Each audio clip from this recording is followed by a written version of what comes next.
Hey guys, Minnesota here with another guide. This time it's going to be no Nokud, and this guide's going to be good from Mythic Zeros to 24s. And in this guide, you guys already know, I'm going to tell you why and what and where I'm doing things while the key's going on. If you see anything you want, like my Plater or my Weak Aura that I use, feel free to come by the stream. I stream every single day. I do push keys, I do keys with viewers, I carry people if they need help. I do one-on-one coaching if they need that. So if you need any help, just swing by the stream, ask, and I will help you. But before we get into the video, I want to go over my main Weak Aura and what to be looking for, and then we'll get right into it. All right, so here's my main Weak Aura. The Avenger Shield lit up. To the right of that is my Shield of Righteous. Above that is my Consecrate. Whenever I'm in it, you'll see the percent of the damage reduction I'm receiving. If I'm not, it just glows to tell me to get in it. To the left of that, the blue square is Blessing of Dusk. Then the gold Port of Glory, that tracks my free WOG. So whenever that's light up like that, I have a free WOG sitting. If it's blue, I'm still building. Obviously in the middle is Divine Toll. Then we got Sentinel to the left of that. Then Blessing of Dawn next to that. Then I got my utility stuff to the left. My personal defenses to the right. Health bar middle, and the holy power. And then underneath that, you'll see whenever someone puts an external on me. But that's a whole nother Weak Aura. Again, if you want it, this or my Plater. Reminder, my Plater, whenever you see an aqua color, that means that can be interrupted with an actual kick. If it's orange, that means it can be interrupted with a stun. So, if you like any of these, come by the stream and ask. You're not hidden behind a sub wall or anything like that. So, and if you want help with keys, swing by the stream. You know, we will help anyone. But let's get right into it. All right, so this first one, again, make sure our Consecrate's down. Open with Divine Toll. I just popped a Shocking Disclosure. Those are the pots I like to use. You'll see Moon is orange. I can stun that cast. I need to stun that cast. If you don't, your group could wipe, and then all you need to worry about is kicking Star. I need to change that in Plater. That should be an aqua because it needs kicked. Don't be afraid to chain these if you feel healthy. Again, the only thing we really got to worry about is in the catapult packs, the guys can cleave. The Lancemancer can cleave, and then we got the Hornsman. We gotta on the rallying cry, and just make sure our melee don't get cleaved. That's how these catapult pulls are gonna work. As long as it's a longbowman, if you can get them booped in like you saw the Evoker just do, it makes these pulls really, really nice.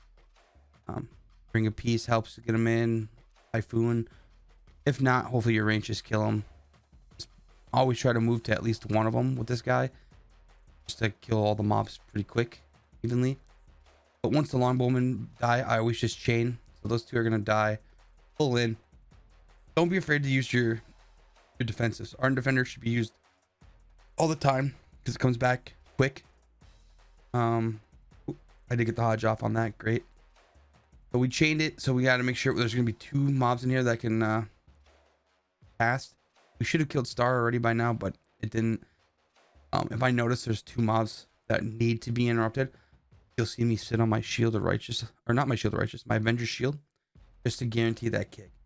But once we get this guy down, these mobs are not casters, so we are good to just chain them in. The next pull, I always do this route the same. Like it never changes for me. Please go to the first pull, I land there, go to that first catapult, I end here, I go to this one, and I go to the pack behind me because it's another big pull, and it's easy count for the team, and you don't have to worry about pulling in two mobs that actually just do a lot of damage in the storm area, and it's really nice. The next pull, there's no cleave guy, there's not even you don't have to interrupt anything, you just kill it. But again, you'll see there's two mobs in all these pulls that you got to make sure you kick the Lancer and the Horn guy, Horn Sounder. But we'll go back up here, we'll pull this And the only thing that's really kind of dangerous is the leap. And you'll see the war spears leap out and the bird. The war spears will always go to the furthest range. If you're with some friends and like they're complaining about it or anything, you're, well, hey, when you guys take one bleed and the other person come in and the other person take the other bleed, and you don't got a person with two bleeds. But you'll see later on the next pull will be the last catapult, and I'm going to bop the person with the bleed, and they're just going to stay out there and eat it, because the bop's going to remove the bleed, just make it worlds easier. This week for my talents, I should have took probably spell warding. It would have made it easier on some of the bosses, but did not. Here we just land in. Hopefully we can. Sometimes you can't get the longbowman's perfectly stacked, but as long as you do a little bit. See, I just bopped the priest, get rid of both of his bleeds. Now he's able to just stay out there again. Hopefully they charge him with that bop still up, but sometimes I do it too quick. See, I did it too quick, so he just got another 2 bleeds. If I would have waited one more tick on it, they would have charged it again. Yeah, it would have been perfect. But live and learn. Keep them kind of grouped up here. Make sure you kick star. Watch the frontal cleave. And these pulls are very, very easy. The real hard trash, I think, is around the storm boss. And then after that, the rest of the dungeons free. I feel like if you get past the storm boss trash and the boss, I feel like this dungeon is really, really easy. People don't like the last boss. The paladin, we kind of break the fight. So here I'm gonna always make sure I hodge. I'm always gonna make sure that I turn the face towards the catapult that needs to be used, just kind of help my healer indicate what one to go to if he's just not paying attention right off the rip. But we keep our consecrate down, keep our shield of righteous up. Again, don't be afraid to use Word of Glories, like even if they're not free, and don't be afraid to just sometimes sit on them, because at 90% there's just no reason to hit it. Hodge back up, we got that one. I want to turn them back to where we got to go. You'll see later on in the fight that we'll MC these little ads, or we'll blind them, or just CC them in general. As long as you CC them before, like while you need to hit the catapult, you can still shoot the boss, stun them. I don't know why I moved there. Oh, he clicked it. That's why I couldn't hit it. But we'll just stun him so we can shoot the catapult and then carry on, and you don't have to worry about killing the ad. But we're going to fast forward because this is the boss. Nothing really changes for us. Very easy.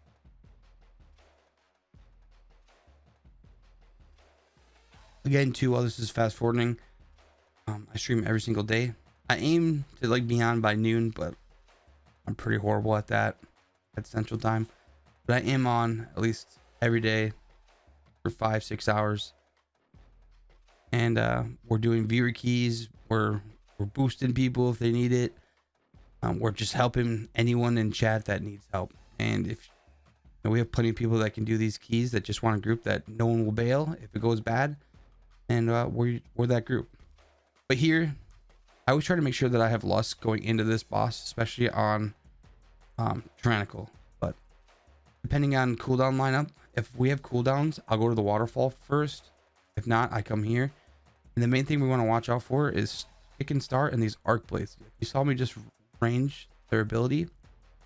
So arc blades coming out, I move, take no damage from it. Arc blades coming out, I stay there, I get damage, and people get cleaved. So your goal is to not get hit by arc blades. So the arc blade cast come out, I'm gonna sit there, take damage. That one I'm gonna move. I should be moving for both of them, but fortified week, you'll definitely see me moving every single time for those. But here, kill that. Go up to the waterfall. The main thing is, you either put one person on Star for Tempest, and the other people are on Diamond, the named. There's always gonna be a named and the Tempest guy in this next 3 pulls. This pull, basically where all the totems are now. The rest of the totems. But again, there's 2 arc blades here, so we're gonna want to make sure we got a boop out of that one, so that's good. That one goes off. I just backpedal.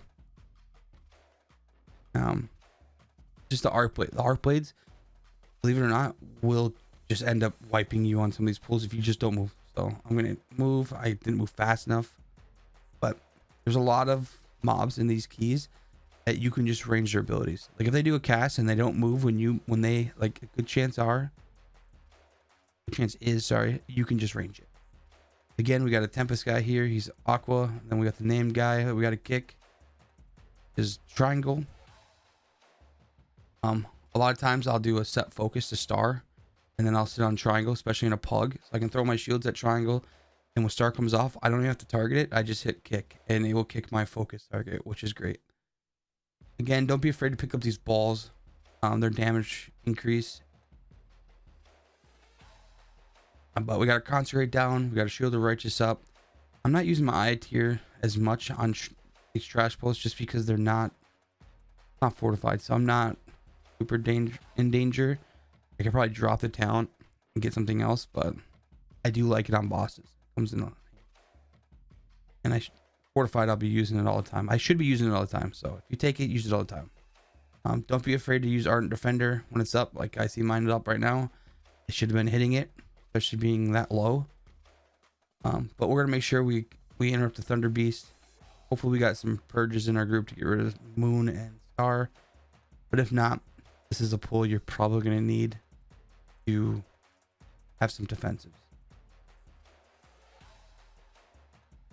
But all in all, not too bad. You get past this part in your pug, I feel like you should be safe, but things can happen all the time.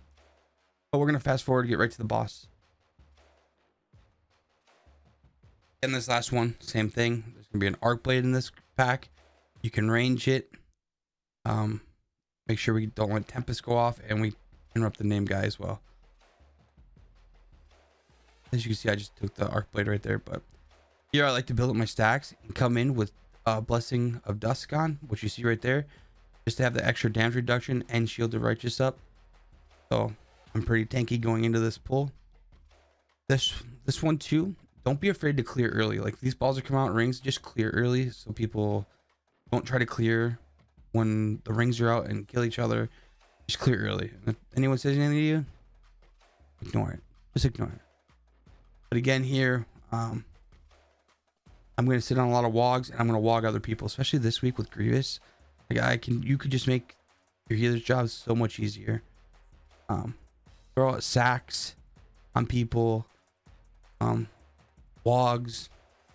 Even if they're not taking the talents to make your wogs hit really hard, they could still do pretty decent. But you see, I sit on my free wog quite a bit here because I'm topped off a lot. I used Eye of Tear there because it's just damage reduction during everything. Just don't be afraid to use your cooldowns on this fight. Try to save a cooldown for each storm just to make it way easier on your healer. And definitely don't go out of range. We're not warriors, so we can't spell reflect the melee thing or the range ability that he does if you're out of melee. So never try to go out of melee to get a ball. Oh, we got to clear. Good, we clear. We almost waited too long there. I don't like waiting that long on this fight, but try to get a couple balls close if they're gonna hit. Personal. Got Kings going, and that's this fight. Hardest fight. This is more of a healer check than anything, just because we're pretty tanky when we're in our concentrate and we're keeping our shield up and we're using our wogs. Don't be afraid to lay on hands on people. There's lay on hands, wog people. I'm surprised I haven't used a sack yet, but you can also, if your group's really struggling with this, you can again take spell warding. During the AoE, it just makes it where someone doesn't take any damage, 0 damage whatsoever. So we're gonna fast forward to the next trash. So depending on what you're trying to achieve now, the next trash area, I will try to make it to where I'll have lust for that fight too. So I will go do the mounds first, because once you do all 4 mounds, that's what triggers the RP if you walk close to the boss. You can get the boss to come out really quick by just killing all the platforms. So I'll normally start the left and then go right, just because it's just the easiest way for me to remember exactly the trash that I need. We come down. Everyone should get a mark to interrupt, but if not, we're a paladin. We can interrupt too. Not really be too worried. Consecrate's down. We got the birds. Pull the birds. I normally have a range to it, but you can stun these. You can blinding light the birds. You can hammer the birds, and they pick the frontals are on you. So if you are away from your group, the frontals are going to spawn on you, and you can just sidestep them. We're also going to make sure the mobs are out of the green circle, because that green circle will buff them. We don't want them sitting in that green circle if we can help it. But this pat, don't be afraid again. Use defensives. Grievous kind of stinks because you're going to be using them all the time. But I'm going to go down here. I'm going to always grab this pull. And I'm going to try to chain as much as I can. Like, I'm going to want that 3-pack eventually. But here, I don't want to pull it because if you double pull these right away and you're not on top of your kicks or your stuns, you'll just get so many little ads that spawn that it can wipe you. But I just backpedal, keep going, and I'm just going to chain into it. You know, a lot of classes do really well with 4 to 5 mobs, so it's not the end of the world if you only have this pack. But we just chain into it. Everything, there's nothing certain, like super like, oh, that needs to be kicked. Death Volley, I guess. Death Volley is the main one I really focus on. But you see Star just casted and he got 3 more mobs, which isn't the end of the world, but we should have interrupted that. But you just make sure you get the Death Volley, watch the green, and these pulls are pretty easy, pretty free. We have plenty of time. Lust is we're actually flying through this key. So if I have Divine Toll, I just chain. Even if I have like 3 mobs up, I just chain. Divine Toll, I'm gonna be able to get threat on every single thing, not worry about it. Blinding lighted the frontals from the birds, as you saw.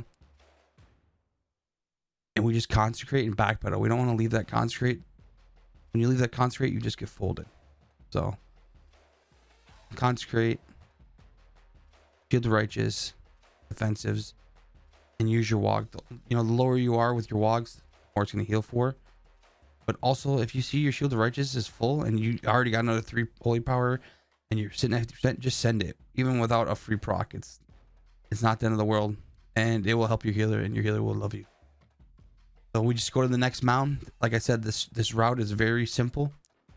It is right to the point. It's almost a double route, a W route. There's nothing crazy. There's no having to go back for this, go back for that. It's super easy. So the corruptors here, they're orange, as you can see. When you start seeing green balls spawn up, it's probably because he's sitting there casting, which you can stun, and then the green balls will go away for your group. Hopefully we see it go off right here. It should be going off. Yeah, it's going off right now. See, all the green balls are spawning and he's channeling at the top. You can't interrupt it, but you can stun it. If you stun it, you interrupt it. But we just chain into this. Depending on what I have, I'll either get the pat to the right that you said. Oh, never mind, it's behind me. So there's a pat coming. Depending what I have left, I'll either double pull this pull and the pull to my left, or I'll pull this up top, or depending on how the pug is, I might just do that by itself. But I have pot up, I got Divine Toll, I got Bubble Taunt up, I got everything I need, so I pull them both together. You don't have to pull these together. You can pull one at a time and you'll be perfectly fine. There's 2 corruptors in here that you can stun. They don't need to be stunned. You can just dodge them. I feel like it just makes it easier though for your range to have to plant and do damage. But there's only 1 more pull left in this area, and then the boss, and then we don't have to do any more trash. If we were tighter on the timer for Bloodlust, if Bloodlust was already up right now, I would have just went mound to mound to mound and pulled the things around it that I normally would in my route to the mound. But I would have made sure just to do the mounds right away, and then I would have came back for trash. Just because I want lust for this boss. So if the lust is going to come up, and in your head you could think, all right, well, if I just go do all 4 mounds and come back for the trash that I need, just do that. Because then you can go back for the trash, and then you should have lust back for the last boss as well. But here we kill this, and then we're on the boss. And then all we have is the last 2 mobs before the last boss. If you got a rogue, you can do the skip where you don't pull them, or a hunter, or even a mage. I don't really mess with it. I don't care. I 10 out of 24 not doing any of that, so I'll res for the healer so he gets some mana. I'm pretty sure I even die on this last boss, like the last boss in here. I don't remember how. We're gonna find out. But now we're on the boss. This boss is really, really easy for us. Again, we have 2 steeds, so here I always go on the archer first, just because he's gonna come into me. And make sure it concentrates down, shield the righteous. And once you see the white swirl, you just steed right to it. You can be right in the middle of it. It's not going to do any damage. And you want these mobs to be as close as possible at all times. They don't get their buffs. The Gale arrow. In the hierarchies, everyone knows to stack. But in Pugs, just make sure you use defensive and you watch out for the tornadoes. But you can always tell them, hey, just stack on me for Gale arrow. But again, we move to the white circle. Keep our concentrate down. We're using our free wogs after his big smash hit. And other than that, it's basically the same thing for us. Here, I always get ready to target, and I interrupt right as that goes off. Boom, I interrupt. And in most groups, they should stack up right behind them, because you can bait these. And then people aren't cut off, but as you see, we did not do the best job of that. But it's okay. But that's the fight for us. It's rinse repeat now. It can be Gale arrows. We stack. People don't have defensives, I will sack them. If I'm low, or if I just want to make it so I don't take any damage, I'll bubble taunt. And that's it. That's the fight. So let's fast forward to the last boss. I do like this fight though. I like actually this whole dungeon. It's one of my favorite dungeons. I know a lot of people probably don't like it. Because of the storm boss and the last boss, but I like it. I think it's a very good dungeon. Also, if you made it by this far, hopefully you come by the stream, ask some questions, hang out, do some keys with us. We stream every day. We also do some viewer raids here and there, but yeah, if you like the Plater or the Weaker, come by and come grab it. So everyone knows about the back door entrance here. Sweet. But for these guys, my little trick that I do is I pull them in, and I want to always bait them into this wall just to keep as much uptime as I can. So I did bad with baiting the frontal there, but it's all right. So the one guy that charges, whoever's closest to him will be the charge target. So this frontal guy here, I'll make sure to turn it to the outside. It's almost a pattern. So he does the frontal. The guy's going to throw the spear now. I'm close to the guy that throws the spear. He's going to charge me. I'm going to move. Boom. And now I'm going to take this guy, make the frontal towards the outside again. Here comes the frontal. It's rinse repeat now. So there's the frontal. He throws the spear. I get close to him. He charges the wall. Rinse repeat. Boom. This guy back. Into a frontal. I'm back. He's going to throw a spear. I'm going to get close to him. And he's going to charge the wall. Super easy. And it's great. So for this boss, the bleed trucks paladins. It hurts. Luckily we have an evoker, so some evokers can get 1 bleed off of you. Actually all of them can every minute. Some are able to do it 3 times with their stasis thing, which is sweet. But if not, at least you'll be able to get 1 every minute. I'll typically wait to use a defensive. Like I'll see it coming, and if it's not off right away, then I use a defensive. So for this, I always tell someone interrupt the far left and interrupt the far right ad, and then I'm going to divine toll, and I'm going to force stomp them, blinding light them, interrupt. Divine toll is obviously going to be first, but here we got concentrate down. I always put a mark where I want the spear person to go to, just so they know. So we clear, either put it behind the rock or in front of the rock, but you put it back. He charges the rock, doesn't go anywhere. Super easy. So I just keep them just like this. There's the bleed. Evoker got it off me. That's great. That makes my life way easier. Depending on what level key and how fast DPS is, sometimes like in the lower keys when I'm doing carries, I can't hit Divine Toll because it won't be up for the ads, because I want to make sure that I have Divine Toll for the ads. So you'll know your group by the time you get here, how much damage you're going to do, and if you're going to have enough time to get it back. Tyrannical weeks you should, but fortified weeks sometimes I'll just sit on it until the ads come out. I'd rather have the ads clean than anything else. But this is phase 1.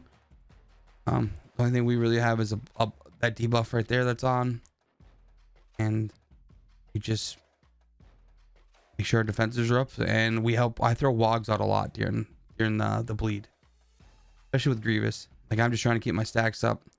Don't be afraid to use health pots. I know tanks are like, oh no, health pots all the time. Same with just health pot. Ate it like candy. So here, I died from the Grievous ticks and the bleed ticks. It happens. It's a tough week for healers. I could have laid on hands. I could have done something too, or potted. No, I didn't. Health pot's on cooldown. So I Divine Toll. I get them all together.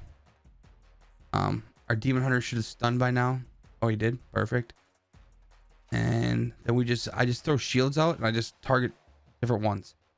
Throw shield out. Boom, another one. Basically, we come back to right where we were. And you're going to see me. The lightning's going to come out of my feet right there. I'm going to move. I'm going to stay. Once the lightning hits the ground again to my right, I come back. The lightning's down. I stay here. Lightning's going to hit where I just was. I go back there. And it hits where I was. Like, you don't have to keep moving. You just left, right, left again. So we go back here. I'm going to batterize. Whoever gets that on Tyrannical needs to hit a defensive for the most part. But here, this part, you're going to get dispelled by your healer. Again, lightning comes out, you move. This is the hardest part of this whole fight, is right here, is these debuffs, especially with Grievous. Like, look at how we're ticking hard. Don't be afraid to use bubble taunt on this guy. Before you bubble taunt, like always, if it's a single target, taunt before and then bubble taunt. It will help the bug. Lightning comes out, sidestep it. I think I sack him this time. No, I didn't. He said he had blur. All right, good. We go back to the same side. Make sure your consecrate's down and you plant. Get your shield of righteous up. Have your wog ready for that hit, and you should be good. But you'll see lightning comes down. Go back to the area. I try to have enough word of holy power to wog myself, even if I don't have a free one, just for after that. So we got a free wog. We use it. Find the opening here. Lightning's gonna hit the ground. I'm gonna go right back to where I was, and nice and easy. Again, defensives here. We got our wog. I'm gonna use my wog right when I get to where we need to be. I should have went to the other side, to be honest, but next time I'll go to the other side. It is what it is. But again, these circles come out. Make sure you use defensive. Anything you need to stay alive for that. A little messy here, just because I went to the wrong side first, but it is what it is. Normally I would go to the other side. It's just I always try to make sure I'm close to orange when I need to for this ability right here. I don't want anyone to have it charged out of bounds and reset. It's just no good if that happens. So yeah, this is Noku. Well, we'll see you in the next guy. If you made it this far, made it, comment down below. I made it, and I'll know you. I don't expect really anyone